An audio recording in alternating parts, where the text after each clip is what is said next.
তাহলে কি সেই ভয়াবহ ভবিষ্যৎবাণী সত্যি হতে যাচ্ছে, যেখানে বলা হয়েছিল মাত্র একটি ভুলেই পুড়ে ছাই হয়ে যেতে পারে গোটা উপমহাদেশ? যুক্তরাষ্ট্রের গবেষকরা সতর্ক করেছিলেন ২০২৫ সালের মধ্যেই ভারত ও পাকিস্তানের মধ্যে শুরু হতে পারে ভয়াবহ এক পারমাণবিক যুদ্ধ।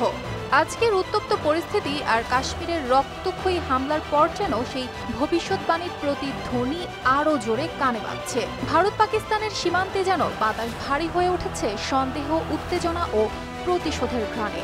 কাশ্মীরে বন্দুকের শব্দ, সেনা সমাবেশ আর রাজনৈতিক কৌশলের আজে যেন দুই দেশের মধ্যে শুরু হয়ে গেছে এক অদৃশ্য চুল ছেঁড়াছিড়ি। ঘড়ির কাঁটা সত্যি টিকটিক করে এগিয়ে যাচ্ছে সেই ভয়াল ভবিষ্যতে। রটগার্স বিশ্ববিদ্যালয়ের বিজ্ঞানীরা ২০১৯ সালে এক গবেষণায় বলেছিলেন ২০২৫ সালের মধ্যেই ভারত পাকিস্তানের মধ্যে পরমাণু যুদ্ধ লেগে যেতে পারে। তারা বলেছিলেন এই যুদ্ধের তাৎক্ষণিক প্রাণ যাবে প্রায় ১২ কোটি মানুষের, আর যুদ্ধের পরবর্তী প্রভাবে অনাহারে মরবে আরও বহু কোটি। গবেষকরা বিভিন্ন কাল্পনিক দৃশ্যপটও তুলে ধরেছিলেন, যেমন ভারতের সংসদে হামলা হলে ভারত প্রতিশোধে পাকিস্তানে হামলা চালাবে, তখন পাকিস্তান ব্যবহার করবে পরমাণু বোমা, পাল্টা জবাবে ভারতও তাই করবে। আর একবার শুরু হয়ে গেলে দুই দেশই তাদের শত শত মজুদ পরমাণু অস্ত্র দিয়ে একে অপরকে ধ্বংস করতে এগিয়ে যাবে। বর্তমান পরিস্থিতি কি সেদিকে এগিয়ে যাচ্ছে না? ২০২৫ সালকে এই গবেষণার কেন্দ্র ধরে নেওয়া হয়েছিল, কিন্তু গবেষক অ্যালান রোবক বলেন এই যুদ্ধ আজ কাল যে কোনো দিন লাগতে পারে। তারা শুধু ভবিষ্যতের আশঙ্কাকে বোঝানোর জন্য সময় নির্ধারণ করেছেন, কারণ উত্তেজনা যেভাবে বাড়ছে একটি দুর্ঘটনাই যথেষ্ট।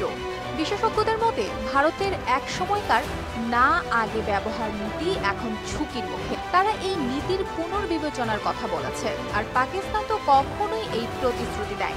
ফলে কারা আগে মারবে সেটাই এখন বড় প্রশ্ন নয়, বরং কে আগে ভুল করবে সেটাই উদ্বেগের। এদিকে জলবায়ু পরিবর্তন পরিস্থিতিকে আরো জটিল করে তুলছে। হিমালয়ের বরফ গলে গলে পাকিস্তানের পানির উৎস হয়ে উঠবে কাশ্মীর। তখন কাশ্মীরের দখল শুধু কূটনৈতিক নয়, জীবন মৃত্যুর লড়াই হয়ে দাঁড়াবে। বিশ্বে এখন ৯টি দেশের হাতে রয়েছে পারমাণবিক বোমা। পাকিস্তানও একই পথে এগোচ্ছে।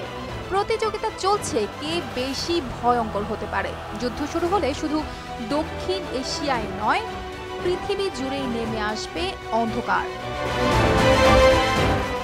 অর্পিতা জাহান, RTV।